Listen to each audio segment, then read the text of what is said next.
Peace and blessings. Assalamu alaikum, everyone. Welcome to part 3 of our Palestine teach-in webinar series, Protecting Your Civil Rights During These Troubled Times with Ms. Kim Kasreliovich. Please make sure to write down your questions in the question and answer Q&A chat box. I have the honor of introducing our distinguished guest speaker, Ms. Kim Kasreliovich. Ms. Kim Kasreliovich is the Assistant General Manager of the Civil Rights Enforcement Arm of the Los Angeles Civil and Human Rights and Equity Department, LA Civil Rights. The LA Civil Rights Department was started in 2019 and is the first dedicated civil rights department established by the City of Los Angeles. As the Assistant General Manager, Kim is responsible for overseeing the investigation and prosecution of violations of the Los Angeles Civil and Human Rights Law, which prohibits discrimination in certain private sector activities within the city.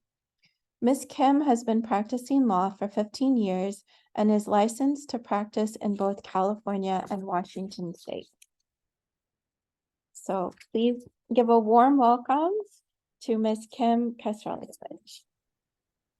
Thank you so much, Erica. I'm going to share my screen now for everyone to see. I'm so thrilled to be with all of you this evening. I hope that by the end of tonight, you feel that you have an additional resource and ally in the city of Los Angeles.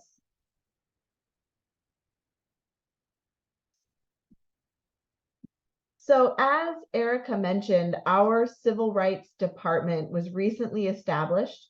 We're focused on reducing bias and injustices through community engagement, equity initiatives, and what I think most important, discrimination enforcement, meaning that we are here to take complaints about civil rights violations, investigate those complaints, and to possibly bring a case.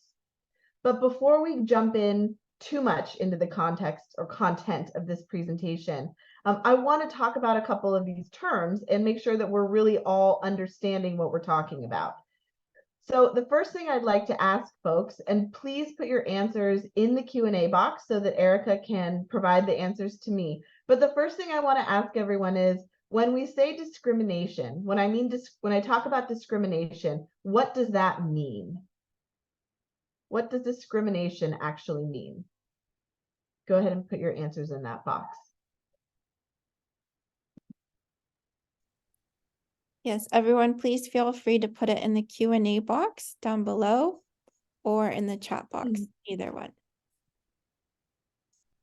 Thank you. So if we get responses, Erica, please shout them out. Yes, so someone just typed bias against a protected group of people, and another person said unequal treatment. A third person said target a person due to ethnicity or religion, etc. Perfect. Thank you so much. This is clearly a sophisticated group because someone already used the term protected classes. But that's exactly what it is. At the end of the day, all we're talking about is different treatment. That group A was treated one way and group B was treated another way, and that it was based on usually something inherent about that person or some type of protected characteristic, which can, as you said, as someone said in the chat, that can include religion, right? So Los Angeles City has its own specific law that says if you live, work, play, or pray in the city of Los Angeles, you have a right to be free from discrimination, free from differential treatment. And as someone already mentioned, that could be based on religion. It could be based on a number of different things as well, right? It could be based on race, color, ethnicity. It could be based on national origin, or any of the protected classes that you see listed here. It could be based on those, or it could be based on someone's perception of those, right? So maybe someone is not part of a particular religious group, but they are perceived to be part of that particular religious group, or from a specific national origin. Someone assumes that they are of that national origin or race and discriminates on them based on that. That is considered as equally egregious type of discrimination as if it were someone's personal characteristic. So in the city of Los Angeles, We have 4 areas in which we can enforce someone's civil rights. And when we talk about civil rights, what we're really talking about is your right to enjoy everyday activities, right? The everyday things that we do kind of in our lives, whether it's going to school, whether it's engaging in, shopping and different daily activities like that. It's your right to be a part of society and to be treated equally. So the 4 areas in the city that we can address are all in the private sector, which means we cannot take complaints against public entities like LAUSD, the Sheriff's Department, state agencies. We can help you get connected to the appropriate agency to take those complaints. But at the city level, we can't take those. What we can take would be in the private sector area of commerce. So we're just talking about all of your daily shopping, living activities, getting your hair done, going to the grocery store. It could be, having some type of service, maybe, gardener or some type of other service performed, something you want to buy. All of those things fall under commerce. Education, that would be number 2. So private education, we're talking about most private schools that you typically would think of. Most daycares and preschools, those are also private education institutions. And we're also talking about private for-profit colleges and universities like ITT Tech, American Career College. Those would also fall under our jurisdiction. We can also bring cases in the areas of private employment and private housing. So private employment, pretty straightforward, right? We're talking about someone who's not employed by the government, the state, the school district, something like that. And housing, we're just talking about your typical individual landlord or corporate landlord. Now, some of you might have noticed that the list here is a little bit shorter than the list on the previous pages, but I don't like people to focus on that because there's several reasons. One is that we are very creative when it comes to bringing complaints. So if somebody brings us a housing complaint, and maybe that housing complaint could be potentially based on national origin or religious identity, but maybe we could also base it on primary language. We will try to find a way to keep that case with us here at LA Civil Rights because we have a very short turnaround time right now. We have a lot of capacity and we are deeply, deeply invested in the people who live in the city of Los Angeles. We know that, sometimes when folks go to an agency to complain, that it can be a long waiting period. It can sometimes be a little bit dehumanizing to have to retell your story and engage with this large institution. And it's really our goal to make the process as painless as possible for people to come to us. So I want to give a couple examples of some cases that we have handled. We have not to date had a religious bias case.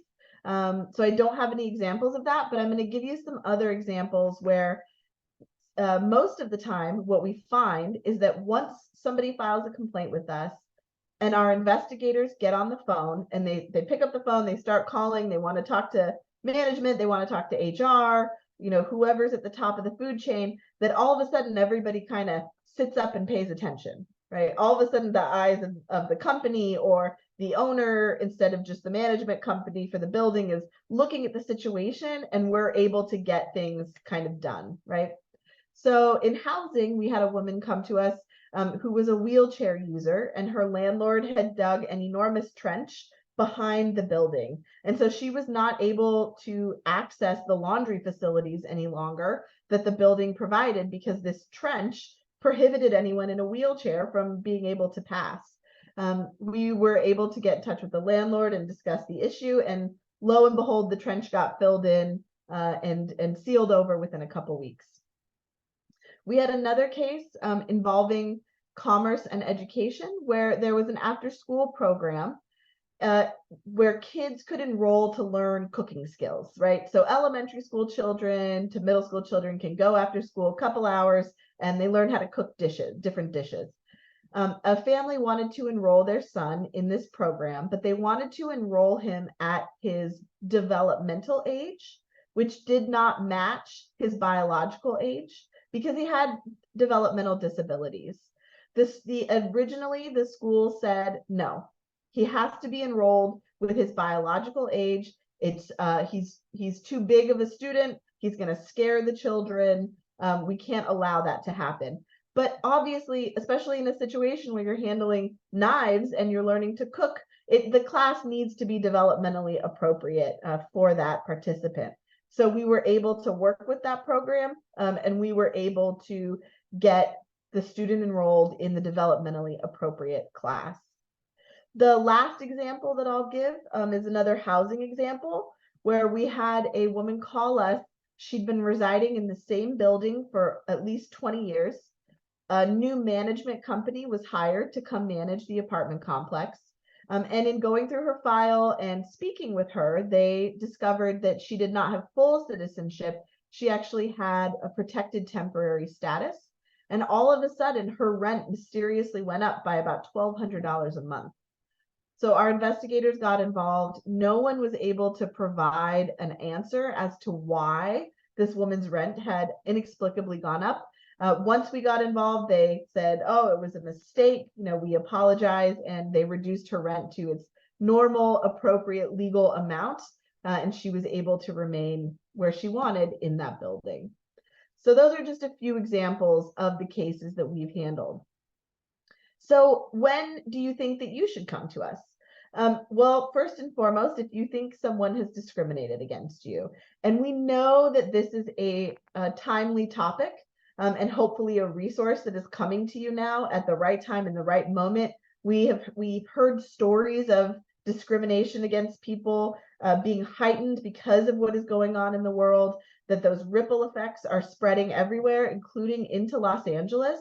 And so if you think that someone has discriminated against you, treated you differently because of one of those protected classes that we looked at, that could be a reason to call us. It does have to have happened within the city of Los Angeles. Now, you or whoever the person is who feels that they have been discriminated against, they do not have to live in Los Angeles. Someone could fly here from Paris, visit a store, feel that they were discriminated against, and still file a complaint with us and fly home to Paris, right? What is most important is that the incident occurred in the city of Los Angeles. And the incident has to have happened within the last 3 years. So that's it. Do you think someone discriminated against you? Was it in LA, and was it in the last 3 years? If the answer is yes, call us. And I always like to remind people too that folks don't need to know exactly why they might have been treated differently, or why this interaction seemed off or felt discriminatory or unfair in some way. We can do the investigation. We can do the legwork of figuring out why someone was treated differently. People don't have to call us and say, I know that I was treated badly because of my protected class as XYZ. Don't worry about that. We will handle that part. But if something about that interaction, sets off your spidey sense, you think that something was wrong here, feel free to give us a call. We really want folks to remember that civil rights are your rights. I think many, many communities live with an everyday sort of baseline level of prejudice or discrimination that almost becomes part of the background noise. And folks kind of get used to dealing with it in whatever way they deal with it. But we don't think that's right. We want to take cases that might seem small or insignificant because it's such a common occurrence. We want those cases. We're here to take those cases. We don't think that there's anything too small, that even these small acts of discrimination have enormous effects, not only on an individual, but on a community as a whole. One example is a case that we have right now that we'll be making public soon regarding a grocery store where an African-American man was told to leave his backpack at the front of the store, and other customers of different races were permitted to keep their bags while shopping. Now, on the surface, this may seem like a very insignificant event, right? No one was physically harmed. It was a minor inconvenience, but it was a major indignity. And it was one that happens all the time, particularly in the African American community. So those are the kinds of cases. I mean, we'll take big cases too, don't get me wrong. But we also want to be clear that civil rights are your rights, that people don't have to live with kind of an everyday level of disrespect and prejudice, that they can call us. So what happens when you call us? What are kind of some of the options? So like I said, folks can call us or file a complaint, even if you're unsure about maybe what happened or exactly what the basis for the prejudice was. We will figure that out. And no question is a wrong question, right? Call us if you're not sure.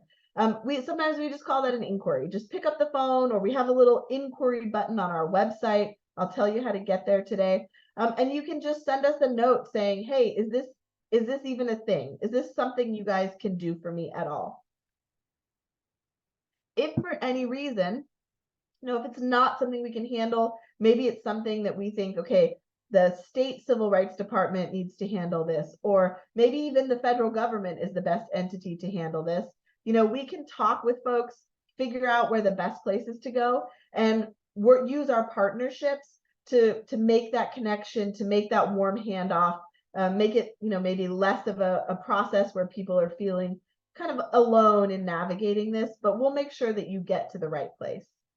But people can also just file a complaint with us. We have that button right on our website. Give us all the information about the incident and we will get digging into it right away.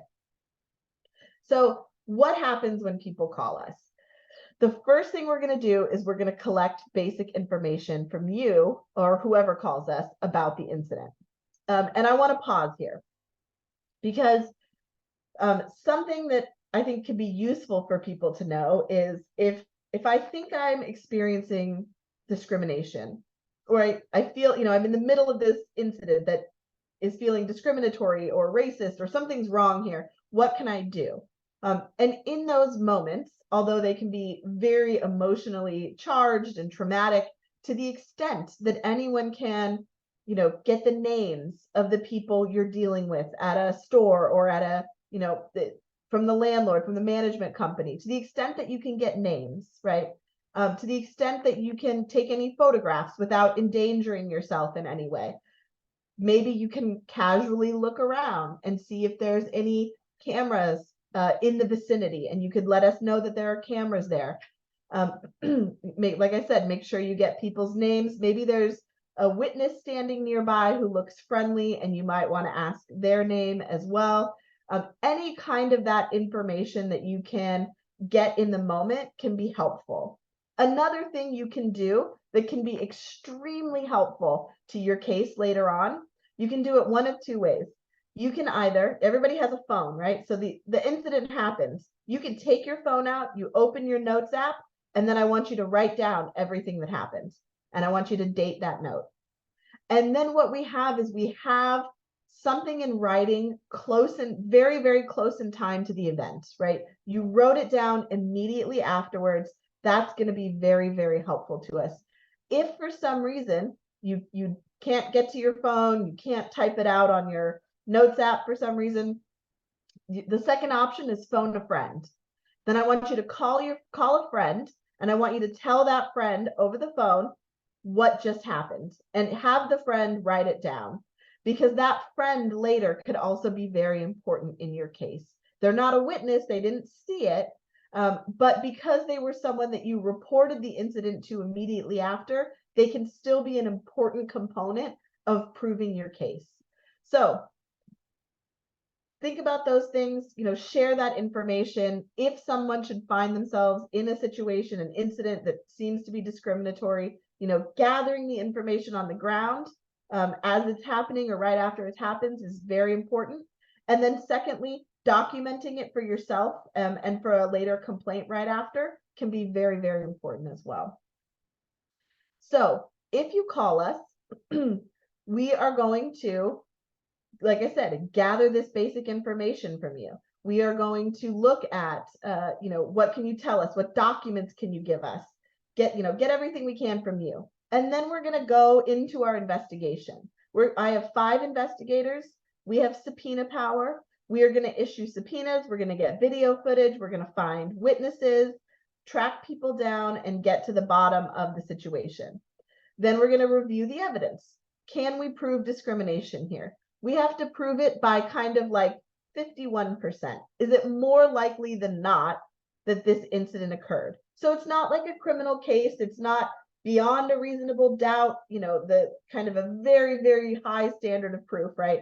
It's definitely a lower standard, which can work in our favor to seek accountability in these situations. So if we find that discrimination occurred, we're going to issue an administrative fee or fine, basically a notice saying that the city's law was violated, and then we're going to attach fines. Those can be up to $250,000 depending on the circumstances, and a portion of those fines are going to go back to the complainant who brought us that complaint. We can also send folks out to mediation. We work with Pepperdine School of Mediation. So if sometimes we do our investigation, we get to our findings, and we really can't substantiate the case. Sometimes that's just how it is for whatever reason. But we can still sometimes offer a route to accountability, which could be through mediation, through getting the two parties together and allowing that complainant, the person who called us, to seek accountability, whether it's an apology, whether it's some kind of monetary or financial compensation. They can really ask to have that wrong righted.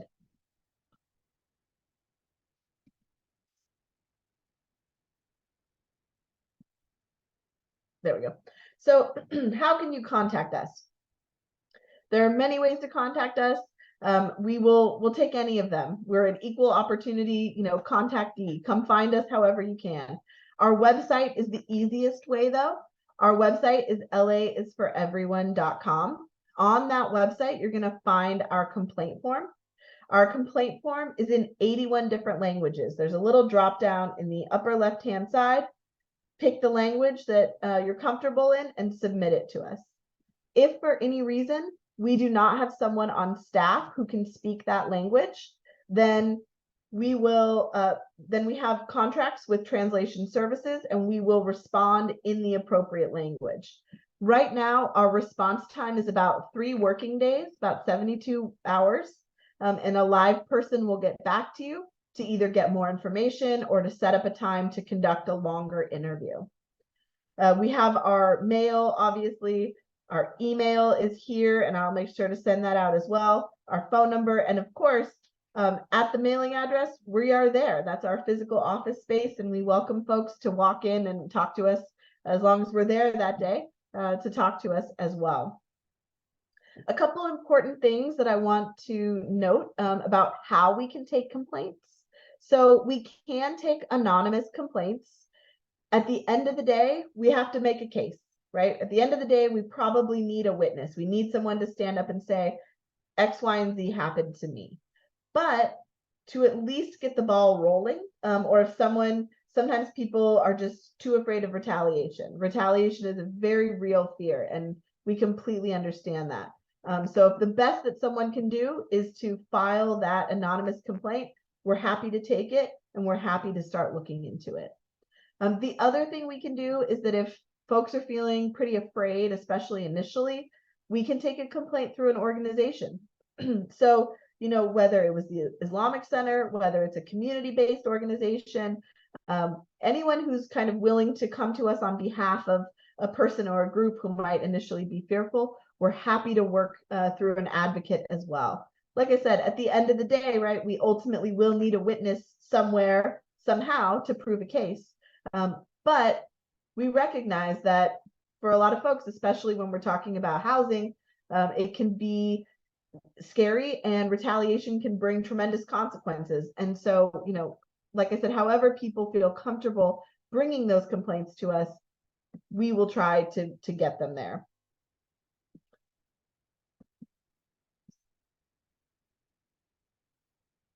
So in addition, we will keep confidentiality as much and as long as possible. We can't have absolute confidentiality. When you accuse someone of something, right, they do have the right at some point to know who's accusing them, right, what the specific facts of that accusation are. And typically the specific facts reveal the identity anyway if the person didn't know beforehand. But we will do the best we can to keep confidentiality as much and as long as possible. If there is retaliation, I don't want to give any illusions. I mean, we're not law enforcement.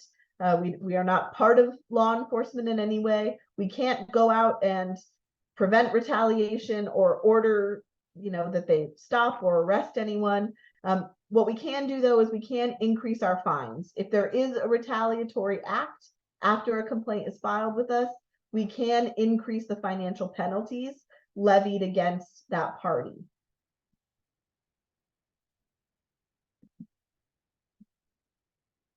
So, like I said, we will accept anonymous complaints, and we will accept complaints through an organization or through an advocate, and we will call someone back within about 3 working days. We'll have a live person get back to you, unless, of course, someone says, hey, email is the best, or this other way of reaching me is the best. We'll work with folks in their preferred method of communication. And right now, we're typically resolving cases in about 6 months.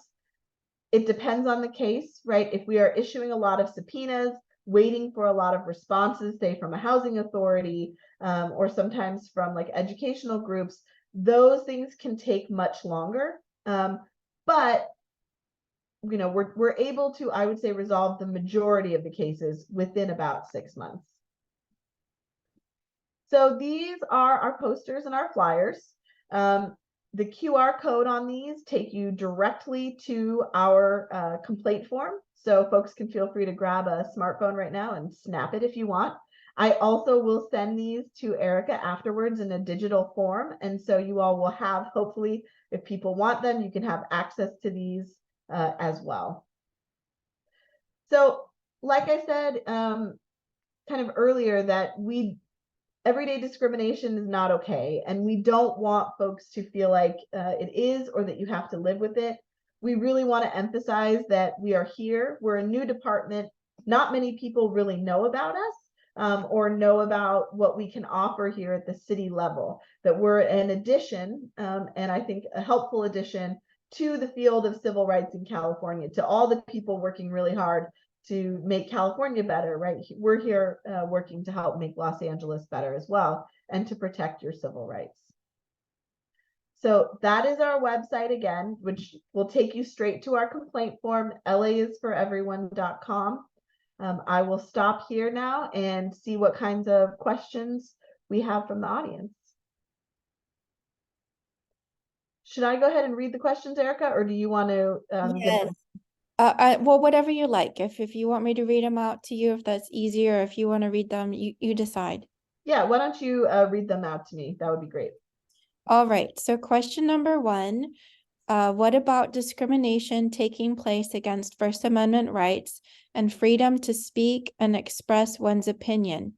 People are losing their jobs for pro-Palestinian comments on their personal social media. What are their rights? So that's a great question. Obviously, every case is going to be a little bit different depending on the facts.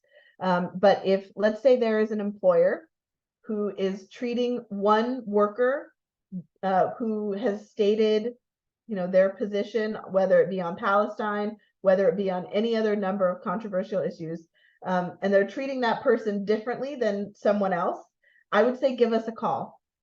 Because it's possible that their civil rights have been violated. It's possible, particularly where their opinion on a matter like that might be tied to, like a protected class or some sort of personal identifying characteristic. We may be able to bring a case like that. Now, we at the city level, right, I can't enforce First Amendment rights. That might be a discussion we can have with our friends at the federal level. But we also, in addition to, right, these things don't preclude one another. So in addition to potentially having a conversation at a higher level of government, we also may be able to bring potentially a case at this level of government. One other quick example I know I've heard is like when it comes to wanting to publish opinions, right? You want to put it out somewhere into the world, whether it be on a billboard or some other type of signage, and maybe one type of opinion is permitted and another type of opinion is not permitted. I would also say feel free to give us a call in those circumstances as well. That's a private business that's offering that service, and so we would be able to look into it as well. Wonderful. And question number 2, during these difficult days, it seems like our students at college campuses are targets for speaking out. How do we address this? That is a common question that I get. It's a very difficult question. So colleges that are public entities are outside the jurisdiction of the city, right? So in those particular cases, if off the top of my head, I cannot think of our referral for those, but I know that we have one. So if people want to reach out to us, if you have a specific example, a specific case where this has occurred, you want to reach out to us, we will make sure you get the best referral. Now, if it is a private college or institution, then I would say definitely call us, because that might fall within our jurisdiction and might be something where we can investigate the case. I have a follow-up question to that, because we had some guest speakers from MSA West come and speak to us for our Sunday program, and they were talking about the different types of discrimination happening to Muslim students on campus. And one of the things that they mentioned was that college students who attend pro-Palestine peaceful demonstrations are put on a blacklist, which makes it very difficult for them to get employed when they graduate. Is this something that you guys would be able to help with? Yes, I think that's something we could look into. We're going to need a lot of information about, who's using the blacklist, where it exists, how people know about it. But that's absolutely something that we could look into. If particularly, big companies, private companies are not hiring a specific group of people because of this, either it could be their opinion they've expressed, but where we can tie that to a protected class, that's definitely a case we can investigate. Wonderful. Okay. And then question 3, I can answer this one. The brother was asking, can the recording of this session be shared with attendees? So due to the sensitive nature of this Palestine teach-in webinar series, we are recording it for right now. Inshallah, at some point we might go public. And if we do go public with the webinar series, then we will inform our community and share them, inshallah. And then for question number 4, have you defended a discrimination case based on religion? What are the details of the case without revealing names? Thank you for the question. We have not had a case yet based on religion. Our enforcement arm has been fully operational for a little under 2 years, so we haven't had a case yet that we have taken. I welcome the opportunity for new types of cases. Wonderful. And question number 5, there are a lot of congressional resolutions limiting freedom of speech being introduced. What is the best way to address as a community? That's a very good question.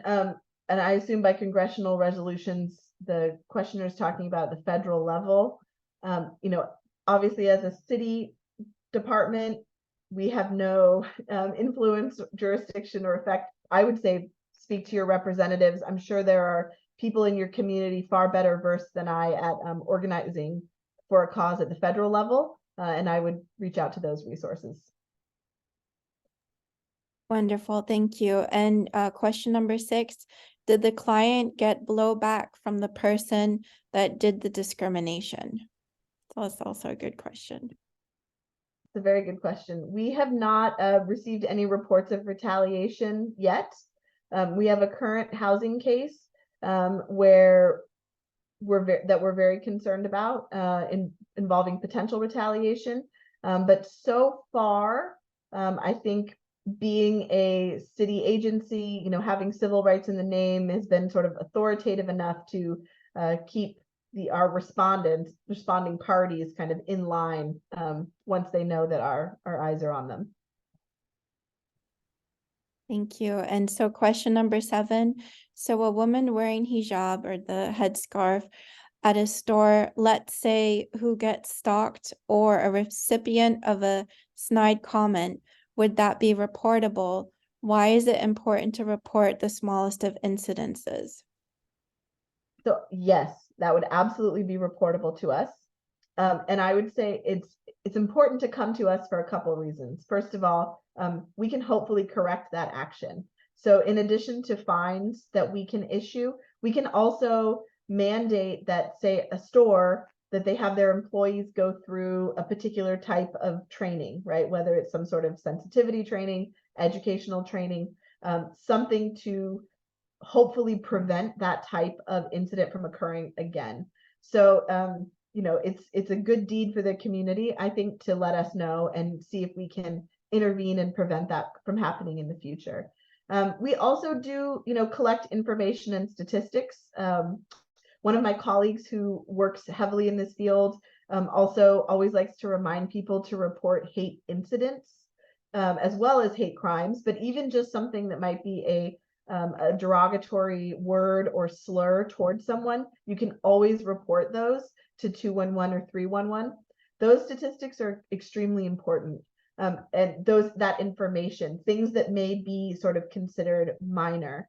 We met with the U.S. Attorney for the Central District of California a few weeks ago, and he shared with us a particular incident in which someone, I believe it was on a college campus, he had sent some very alarming, very hate-filled emails to a couple of Muslim college students. And although he didn't follow through on them, and it was sort of, they didn't feel an immediate danger, they reported those incidences. In that case, they reported them to the FBI tip line.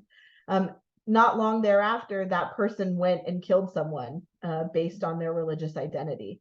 And what the FBI was able to do is they were able to prove motive, that it was in fact a hate crime based on those sort of smaller incidences that were reported by the students.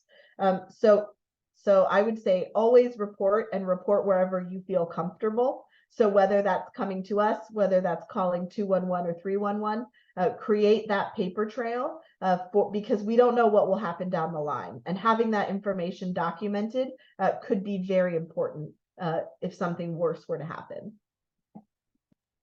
Thank you. And question number 8. So apparently at one coffee shop, some of the employees were sent home due to wearing pro-Palestine and may be terminated. What is your opinion?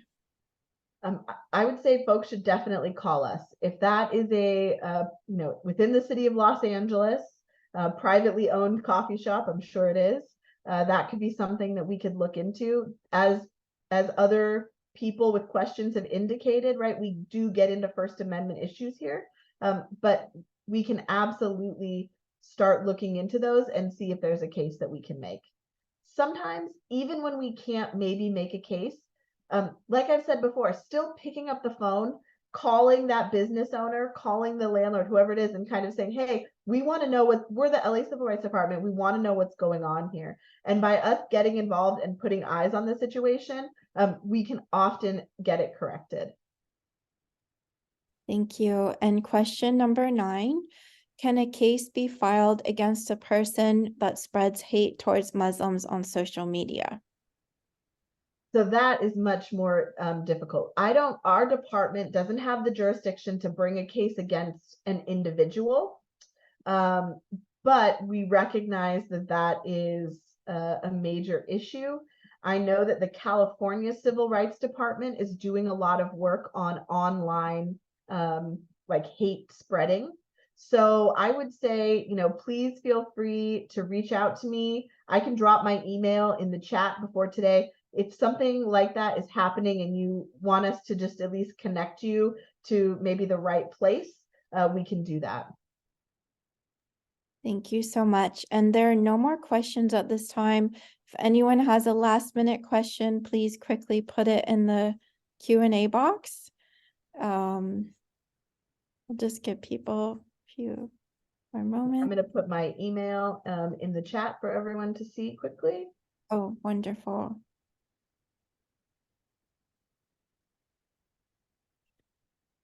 Okay, and for those of you, okay, someone said, thank you so much for an informative session. I agree. Thank you very much. And for those of you who just in case anyone's not able to see the chat, and because this is being recorded, so your email address is your first name, Kim, Kim, period, in your last name, Kasreliovich at lacity.com. And Sorry, then .org. Did I write .com? My apologies. lacity.org. okay, lacity.org. And then laisforeveryone.com. That's your website. Let me see. Oh wait, and then there's someone just asked a question.